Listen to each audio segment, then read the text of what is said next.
तो नमस्कार, कैसे हैं आप सब? दोस्तों मैं आज फिर से आपके लिए एक नई कहानी लेकर आई हूँ। आज की इस कहानी का नाम है ठंड में बारिश का कहर। तो आइए दोस्तों कहानी शुरू करते हैं। सर्दियों की एक कड़ाके की रात थी। आसमान पूरा दिन बादलों से घिरा रहा और शाम होते ही ठंडी हवाओं ने लोगों को अपने घरों में सिमटने पर मजबूर कर दिया।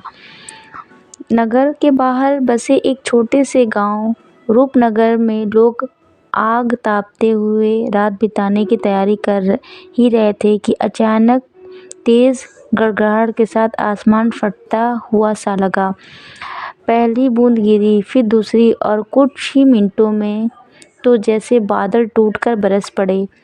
लेकिन ये कोई आम बारिश नहीं थी, ये थी कहर बनकर आई बारिश, जिसमें ठंडक नहीं बल्कि कपकपी की ऐसी सिरहन थी कि सांस भी धुआं बनकर निकल रही थी। गांव के बीचों बीच एक पुराना मकान था, जिसमें रहने वाली थी एक बूढ़ी दादी शोभा और उनका 10 साल का पोता अर्जुन। शोभा दादी को थोड़ी देर पहले ही तेज बुखार चढ़ आया था और ऊपर से बारिश ने पूरे गांव की बिजली भी काट दी थी। अर्जुन ने दादी को रजाई में लपेटते हुए कहा, दादी आप चिंता मत करो, मैं हूँ ना। लेकिन अर्जुन ने अपने दिल में भी डर था। बाहर बारिश की आवाज़ ऐसी लग रही थी जैसे कोई विशालकाय दैत्य बाहर घूम रहा हो। हवा खिड़कियों को इस तरह हिला रही थी कि लगता था कि अभी टूटी कि तब टूटी। कुछ देर बाद दादी की हालत और बिगड़ने लगी। अर्जुन घबरा गया। अब तो डॉक्टर को बुलाना ही पड़ेगा, उसने मन में सोचा। लेकिन समस्या थी कि इतनी रात में ठंड और तूफान के बीच गांव से बाहर बने अस्पताल तक पहुंचना नामुमकिन था। रास्ते में कीचड़, पानी और बिजली के तार तक गिर सकते थे।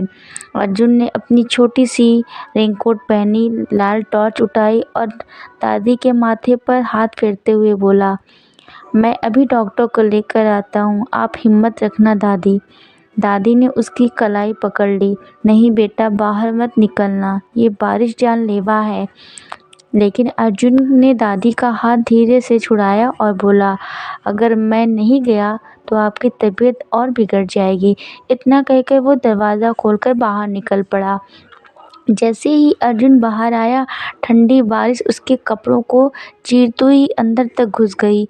हवा इतनी तेज थी कि बच्चा 2 कदम चलता और फिर पीछे धकेल दिया जाता। रास्ता कीचड़ से भरा था, पाँव फिसलते, शरीर कांपता, मगर दिल मजबूत था। गांव के रास्ते बीच बीच में अंधेरे में चमकती बिजली से रोशन हो जाते और अर्जुन टॉर्च को दोनों हाथों में कस कर पकड़ता। अचानक कहीं दूर से किसी जानवर की आवाज़ आई, शायद कोई भटकती हुई गाय जो बारिश में फंस गई थी। अर्जुन और भी तेज चलने लगा। कुछ ही देर बाद उसे स्कूल के पास रहने वाले हकीम रफ़ीक चाचा का घर दिखा। गांव एकमात्र डॉक्टर अर्जुन ने पूरी ताकत से दरवाज़ा पीटा। चाचा चाचा दरवाज़ा खोलिए, दादी की तबीयत बहुत ख़राब है। सर्दी के बावजूद रफ़ीक चाचा तुरंत बाहर निकले। अर्जुन की हालत देखकर चौंक गए और बोले, अरे बेटा, तू इस तूफ़ान में बाहर कैसे आ गया? अर्जुन ने कांपते हुए कहा, दादी बहुत बीमार है, जल्दी चलिए। रफ़ीक चाचा बिना एक पल गंवाए अपनी दवाइयों की किट उठाते हुए बोले, चल बेटा, मैं जल्दी ही पहुंचना होगा। दोनों बारिश और तूफान के बीच वापस चल पड़े और रास्ता भी मुश्किल था। पानी कमर तक भर चुका था, कई जगह पेड़ गिरे चुके थे। अर्जुन की टॉर्च कभी जलती कभी बुझती। अचानक एक बड़ा पेड़ गिरने की आवाज़ आई, दोनों सहम गए। रफ़ीक चाचा बोले, धीरे बेटा, बस थोड़ा और। अर्जुन अपने छोटे हाथों से डॉक्टर की किट पकड़ने में मदद कर रहा था। ठंड से उसके होंठ नीले पड़ने लगे थे, लेकिन वो सिर्फ दादी की ही सोच रहा था। आखिरकार दोनों घर पहुंचे। रफ़ीक चाचा ने दादी को देखा, उनका शरीर बुखार से तप रहा था।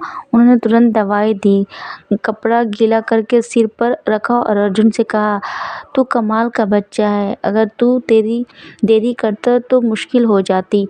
धीरे धीरे दादी की सांसें सामान्य होने लगी। अर्जुन की जान में जान आई। दादी ने आंखें खोलकर कहा, तू तो मेरा शेर है, तूने आज मेरी जान बचा ली।